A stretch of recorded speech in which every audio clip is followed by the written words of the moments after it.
Et moi, je pense, François, ce qui est le plus merveilleux lorsqu'on parle de la personnalité de Jésus, comme on en a parlé, et comme on pourrait en parler d'ailleurs, et comme on va le faire à travers toute la série, mais c'est presque un sujet infini finalement. Mais ce qui est le plus merveilleux dans tout cela, c'est que cette personnalité incroyable peut s'incarner en nous. C'est ça le christianisme. Tu sais, l'apôtre Paul disait, « Si je vis, ce n'est plus moi qui vis, c'est Christ qui vit en moi. » Donc, ça veut dire que le christianisme, ce n'est pas adhérer à une religion ou à un code de règlement ou quoi que ce soit.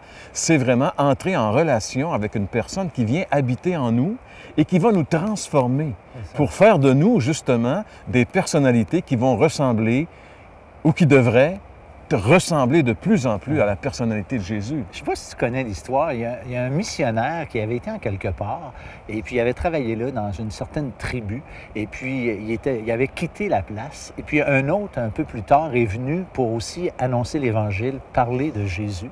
Et puis un gars qui était là, sans instruction de toute évidence, puis il dit « Hey, mais il dit, je le connais. Il dit, je le connais. Il était ici avant. » Puis là, le gars, il n'en revenait pas pourquoi il disait ça. Mais imagine-toi donc, le gars, il parlait de l'autre missionnaire d'avant qui avait tellement les traits de Jésus, pas physique, on s'entend, mais ses traits, ses caractéristiques, qu'il pensait que c'était lui, Jésus. Fait que ça, c'est bien la preuve que quand Jésus vient habiter dans nos vies, quand il nous sauve, par son Saint-Esprit, il vient habiter en nous et il nous transforme. Il y a quelqu'un qui a déjà dit, Dieu nous aime tel qu'on est, mais nous aime trop pour nous laisser tel qu'on est. Et le Seigneur veut nous transformer, nous changer. Et c'est pas en imitant Jésus dans le sens, en essayant de faire comme lui a fait, mais par son esprit, il le fait de par l'intérieur plutôt que par l'extérieur.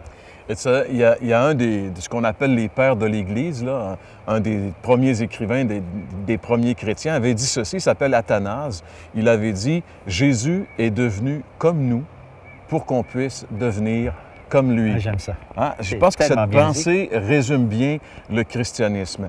J'espère qu'aujourd'hui, on vous a donné le goût d'en savoir davantage sur cet inconnu nommé Jésus, car c'est lui qui peut faire, comme on vient de le dire, toute la différence dans votre vie.